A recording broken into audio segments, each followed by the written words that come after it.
C'est ça qu'il faut dire.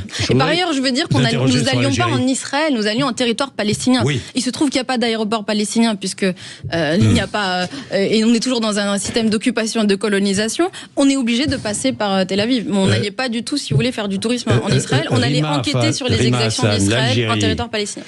L'Algérie, la France va sévir.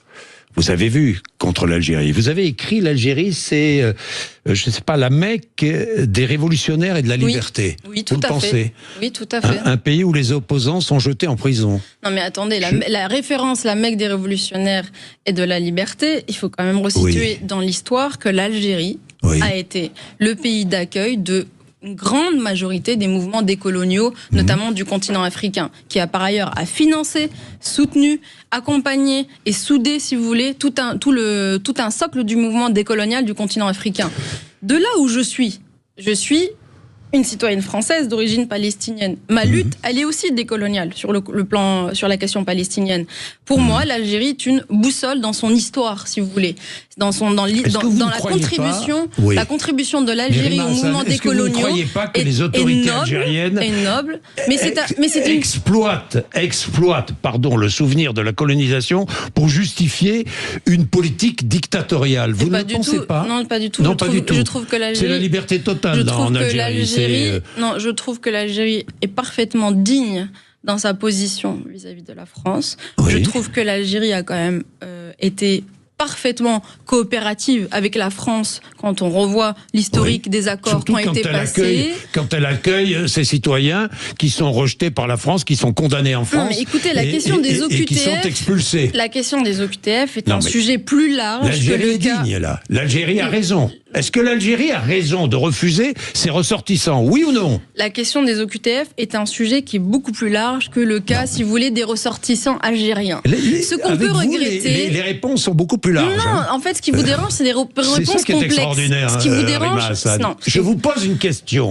Est-ce que l'Algérie a raison de refuser ses représentants, ses citoyens qui sont expulsés de France, oui ou non? Mais ce qu'on peut... Non, moi, ce que je suis en train de vous dire, c'est que ce qui doit... Non, mais attendez, la question des OQTF, elle ne peut pas être résolue en montrant les muscles, si vous voulez, de part et d'autre. C'est une question. Pose une question, répondez-moi. Mais je vous pose un constat, écoutez-moi.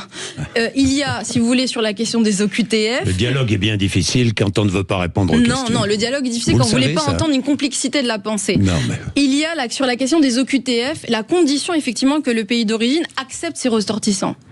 Tout ceci ne peut pas se faire dans des opérations de com de notre Premier ministre. Un terroriste qui a tué à Mulhouse, qui a été refusé 14 fois pour l'Algérie, vous dites quoi? Vous dites que l'Algérie a raison?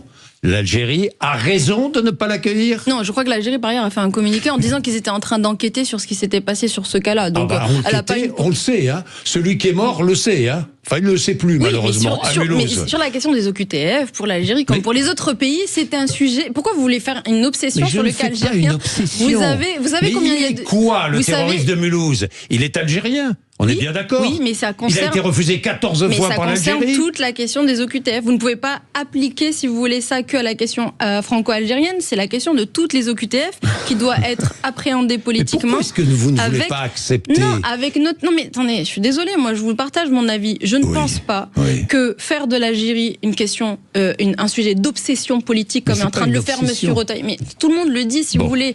Il y a une obsession aujourd'hui sur le cas algérien, notamment de la part de Monsieur Retailleau, qui est extrêmement dangereuse. Nous avons des accords avec ce pays. C'est la deuxième puissance économique du continent africain, la deuxième puissance militaire du continent africain, la quatrième puissance économique du continent africain.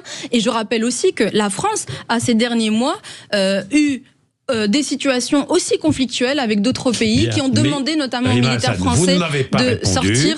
Sur l'Algérie doit-elle accepter de récupérer son ressortissant qui a tué à Mulhouse? Vous ne m'avez pas répondu. Si, bien sûr que si.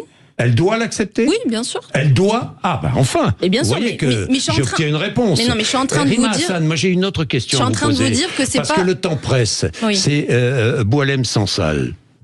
Il est atteint d'un cancer, Boualem Sansal. Je crois qu'il est soigné. Il est Il est dans un hôpital actuellement. Mais il est prisonnier. Oui, mais vous parlez du cancer, je vous dis qu'il est dans l'incapacité de se défendre. On lui impose un avocat juif. Qu'est-ce que je dis, juif? Non juif. Ah. Volontairement. Je n'ai pas le détail, moi, des échanges qu'il y a eu. Oui. Moi non plus, j'ai pas le détail de sa vie. Mais si vous l'avez, je veux bien. Je vous pose la question. Est-ce que ce matin, sur l'antenne de Sud Radio, vous demandez sa libération immédiate et sans condition? La libération de Boualem Sansal, elle relève à minima pour le moment